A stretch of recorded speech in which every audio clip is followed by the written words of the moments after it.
সুপ্রিয় দর্শক মণ্ডলী, আসসালামু আলাইকুম। আমি এখন আপনাদের সামনে আলোচনা করব শুক্রাণু নাই অথবা শুক্রাণুমিত হলে কী চিকিৎসা নিলে নতুন শুক্রাণু জন্ম হবে, সেই ওষুধের নামগুলি আমি বলব। সম্পূর্ণ ভিডিওটি দেখলে সব কিছু বিস্তারিত জানতে পারবেন। তারা বিয়ে করেছেন 130 বছর পর্যন্ত সন্তানের মা বাবা হতে পারছেন না, বিভিন্ন ধরনের চিকিৎসা নিচ্ছেন, কোনো কাজ হচ্ছে না। সিমেন অ্যানালাইসিস পরীক্ষা করে দেখেছেন, কমেন্টসে আসছে 1 নাম্বার এজোস্পার্মিয়া অর্থ শুক্রাণু নাই, 2 নাম্বার স্পারমাটোজা অর্থ হলো শুক্রাণু মৃত। এই দুটি সমস্যা হলো জটিল সমস্যা। এই দুটি সমস্যার জন্য ওষুধের কথা আমি বলবো। এছাড়াও আরও 2টি সমস্যা আছে, সেটা হলো নর্মাল। 3 নাম্বার হলো ওলিগোস্পার্মিয়া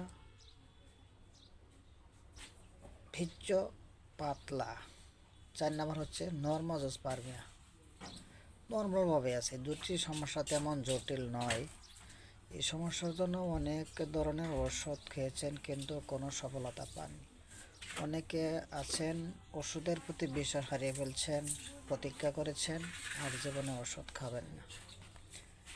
সেই ভাইদেরকে আমি অনুরোধ করে বলবো, জীবনের শেষ চিকিৎসা মনে করে আমার চিকিৎসা গ্রহণ করে 100% ফলাফল হবে ইনশাল্লাহ। 4টি ওষুধের দাম নেবে 1000 টাকা মাত্র।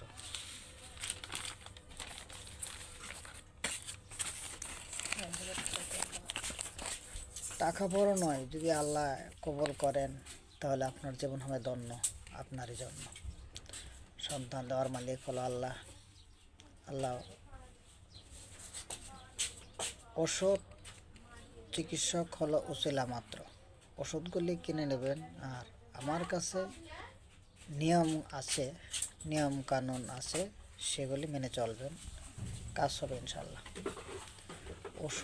ওষুধ নিয়ম, ধৈর্য, পথ্য এগুলো হলো আরোগ্যের লক্ষণ। আমার নাম্বার দিলাম, বিস্তারিত জেনে নেবেন। কি বলবো, বিশ্বাস করবেন কিনা জানি না, অনেক নিঃসন্তান মাতা পিতাকে সন্তানের মুখ আল্লাহ দেখাইছেন আমার চিকিৎসা। স্বপ্ন নয়, বাস্তব। জীবনের শেষ চিকিৎসা মনে করে একবার দেখুন, যদি আল্লাহ কবুল করেন আপনি হতে পারেন একজন কাঙ্ক্ষিত সন্তানের মা বাবা। আমি এখন ওষুধের নামগুলি বলবো, মনোযোগ সহকারে শুনবেন। 1 নাম্বার টেস্টিস 3X বিটি Germany, 2 number avena mother, 3 number damiana mother, 4 number tribulus mother. এই 4টি ওষুধ কিনে নেবেন, আর আমি দেব 2টি ওষুধগুলি খাবেন।